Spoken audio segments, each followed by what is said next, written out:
Il est 17h15 et l'invité d'ITélé, c'est Éric Laurent, co-auteur avec Catherine Gracier d'un livre à charge sur le roi du Maroc, un livre au cœur d'une polémique puisque les deux journalistes ont été mis en examen pour chantage et extorsion de fonds. Bonjour Éric Laurent. Bonjour. Votre défense repose sur la contre-attaque. Vous dites, vous niez avoir fait du chantage, vous dites qu'on vous a proposé un deal. Vous n'avez pas demandé d'argent au roi du Maroc ? Je n'ai pas demandé d'argent. On m'a proposé effectivement au cours de la conversation un accord pour ne pas publier le livre, mais je n'ai pas été à l'origine de l'accord. Il n'y a jamais eu effectivement, comme le prétend l'avocat Dupond-Moretti, dans des propos absolument délirants de ma part, du chantage. D'ailleurs, s'il y avait eu chantage, croyez-moi qu'il aurait été vraiment ravi et en mesure de le prouver par mes propos. Alors il y a un enregistrement audio. Oui. Publié par le Journal du Dimanche hier. Oui, attendez, non, l'enregistrement audio, je me permets de vous interrompre tout de suite. Ce sont des extraits soigneusement détachés de leur contexte et qui sont complètement déconceptualisés. Et où vous réclamez 3 millions d'euros. Non, je ne réclame pas 3 millions d'euros. C'est autre chose. Mon propos, il me dit quelle somme, etc. Et je dis, pourquoi pas 3 millions d'euros. Mais c'est lui qui est à l'origine. Mon rendez-vous avec lui, au départ, ne porte pas sur ça. Je dis depuis le début, et ça s'est prouvé, Dupond-Moretti a déclaré que le 23 juillet, j'avais appelé une première fois le Palais Royal. Vous avez appelé le Palais Royal ? Non, il a dit, pourquoi ? Dupond-Moretti a dit, et évidemment, j'ai appelé le Palais Royal parce que nous avions des documents et des éléments que nous voulions sensibles, puisque c'est un livre qui porte sur la famille royale. Et nous voulions en discuter avec le secrétaire du roi, qui s'appelle Magili, enfin peu importe, et pour savoir effectivement quelle était sa position sur ces documents, comment il pouvait les expliquer, les justifier, etc. Voilà. Donc, et le lendemain, je me suis retrouvé avec un coup de téléphone de ce type, ce personnage qui était l'avocat du palais. Voilà. Mais pour revenir à ces enregistrements audio, permettez-moi de vous dire une chose encore une fois. Dupond-Moretti a déclaré que ce jour-là, j'avais téléphoné en disant, voilà, écoutez, j'ai un brûlot, je demande 3 millions d'euros. Et je mets au défi aujourd'hui, donc Dupond-Moretti bien sûr, et le palais de produire un tel document.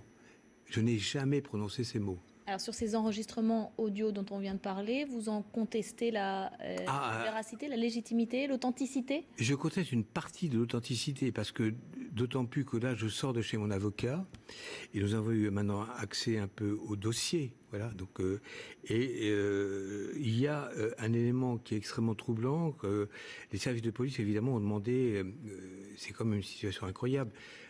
Les enregistrements étaient des enregistrements sauvages effectués par une personne privée étrangère sur le territoire français et qui ont été exploités par la police française. Bon voilà. Et les services de police ont demandé donc à un ingénieur du laboratoire audio du laboratoire central d'Écully de procéder à une analyse technique du fichier afin d'établir la présence d'une quelconque altération ou modification. Ce sont les termes du document officiel que je vous lis. Et cet ingénieur a confirmé, sous réserve d'autres examens, que le premier fichier audio, la première interview, c'est dans laquelle je demandais 3 millions d'euros. Voilà, exactement, peut avoir été modifié avec des moyens techniques élaborés. Modifier, ça veut dire quoi ? Peut avoir été altéré, changé, modifié. C'est-à-dire on modifie les termes, on modifie effectivement le sens. Vous dites qu'ils ont été truqués ? Eh bien, écoutez, c'est pas moi qui le dis. Franchement, c'est un ingénieur. Mais vous avez prononcé cette somme de 3 millions d'euros. Mais cet ingénieur déclare ce document peut avoir été modifié avec des moyens techniques élaborés. Ça va quand même très loin, non ? Peu importe si vous êtes... Enfin, peu importe, non, mais vous dites ne pas être à l'origine de ce deal financier. Néanmoins, vous l'avez accepté. Ça veut dire que vous êtes un journaliste qu'on peut acheter ? Écoutez, je crois que comme je fais ce métier depuis 40 ans, j'ai produit comme de nombreux livres, j'ai pris des risques et j'ai fait des livres d'enquête pendant 40 ans de façon ininterrompue. Et je ne crois pas qu'on ait pu contester une seule fois mon travail, la légitimité de mon travail. Donc voilà. Ceci dit, c'est vrai que cet accord était un accord transactionnel qui était effectivement un accord qui ne regarde que moi. C'est une transaction privée entre moi, ma co-auteure. Ça vous pose aucun problème déontologique ? À partir d'un certain moment, vous savez quand même, de point de vue ontologique, je veux dire, ça me fait un peu sourire parce que franchement, j'ai pas de se recevoir, d'accord ? Vraiment aucun. Et j'ai fait un livre il y a 2 ans encore, qui était le seul sur en effet donc la prédation économique du pays, de l'économie de son pays par le roi du Maroc. Donc personne à l'époque n'en parlait. Voyez. Donc et là, vous pensez qu'il y a un dysfonctionnement dans l'enquête ? C'est ce que vous dites ? Ah, je dis qu'il n'y a plus qu'un dysfonctionnement dans l'enquête parce que la France, avec une complaisance rare, s'est prêtée en effet, donc je dirais, s'est prêtée à satisfaire le roi du Maroc. Les services de police ont été mobilisés, la justice a été mobilisée. J'ai dit à l'enquêteur, lorsque la garde à vue a commencé, j'ai dit, écoutez, écoutez, quand même, je trouve incroyable ces disproportions pour cette affaire. Et il m'a dit, vous savez, on n'est pas dupes, il y a au-dessus de nous, il a fait comme ça. On sait très bien qu'il y a des marionnettistes qui tirent les ficelles. Vous dites que la France a manipulé la justice pour faire plaisir au roi du Maroc? Je dis pas qu'elle a manipulé la justice, j'ai dit qu'elle a voulu faire plaisir au roi du Maroc et que ça passait par notre mise en examen, qui était le premier paquet cadeau que l'on pouvait envoyer à Rabat en disant, voyez, écoutez, Majesté, voilà, nous avons effectivement tout à fait satisfait vos desiderata. Voilà, c'est tout. Mais bien entendu, la France, dans cette affaire, a été, je dirais, consternante. Elle a été... c'est la France. Elle s'est absolument pliée aux caprices d'un monarque qui avait peur de ce que nous allions révéler dans le livre. Voilà, c'est tout. Et en fait, nous avons été piégés, totalement piégés. C'est un traquenard depuis le début. Le seuil vous a lâché? Est-ce que vous comptez publier votre livre? Et je vais vous dire une chose, très clairement, au seuil, s'il m'écoute, bon débarras. Je suis très content parce qu'un éditeur qui a aussi peu de courage, je peux trouver mieux. Voilà, franchement, j'ai aucun problème. Et vous avez déjà trouvé mieux? J'ai pas trouvé mieux encore, je viens d'apprendre. Vous pensez que l'ouvrage va sortir? En tout cas, moi, j'ai l'intention de le faire sortir. Et je pense que ma co-auteure est dans le même état d'esprit, bien que je ne puisse pas correspondre avec elle maintenant. Qu'est-ce qu'on découvre de si sulfureux dans ce livre? Pourquoi le Maroc aurait à tout prix, à 2 millions d'euros, voulu l'empêcher de sortir? Parce que, attendez, mais il y a sur le Maroc une vision angélique des choses, un pays merveilleux, stable, etc., avec une monarchie séculaire, voilà. Il y a une face cachée du Maroc. Il y a une face cachée de la monarchie. Du Maroc ou du roi? De la monarchie, j'ai dit, de la monarchie. Et ça remonte au père. J'ai fait un livre avec le père Hassan II, à 10 entretiens, etc., qui s'appelait Les Mémoires d'un roi. Bon, peu importe. J'ai pu voir de l'intérieur comment fonctionnait le système.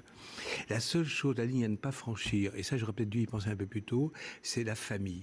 Et c'est effectivement des affaires de famille, puisque ce serait le titre de notre livre, Affaires de famille. C'est-à-dire des affaires, et je dirais même différents au sein de la famille royale, et qui notamment découlent pour une large part de la succession d'Hassan II, à sa mort en 99, et ensuite les affaires, et beaucoup plus encore, effectuées et réalisées par les membres de la famille royale. Et c'est considérable. C'est considérable parce que ça dépasse l'entendement. Est-ce qu'il y a un volet sur la vie privée du roi?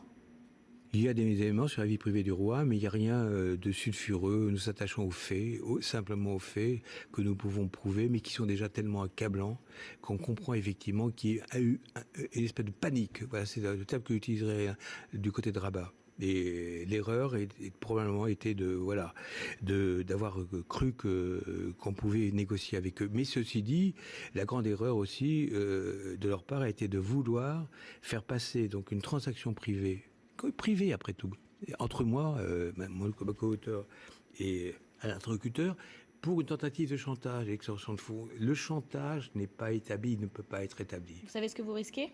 Vous êtes inquiet? Non, je ne sais pas ce que je risque, je crois, mais attendez, restons sérieux, il n'y a rien dans le dossier, il n'y a rien. Mais rien. Vous répondez beaucoup dans les médias, vous vous défendez. On entend beaucoup moins votre co-auteur, Catherine Gracier. Est-ce que vous êtes tous les deux oui. dans le même niveau d'engagement vis-à-vis des discussions vis-à-vis du Maroc, ou est-ce que l'un de vous deux était plus en avant dans les discussions? Non, nous étions également sur la même ligne. Peut-être c'est après, il faut lui demander à elle, vous savez. Mais voilà, donc si elle veut faire le livre avec moi ensuite...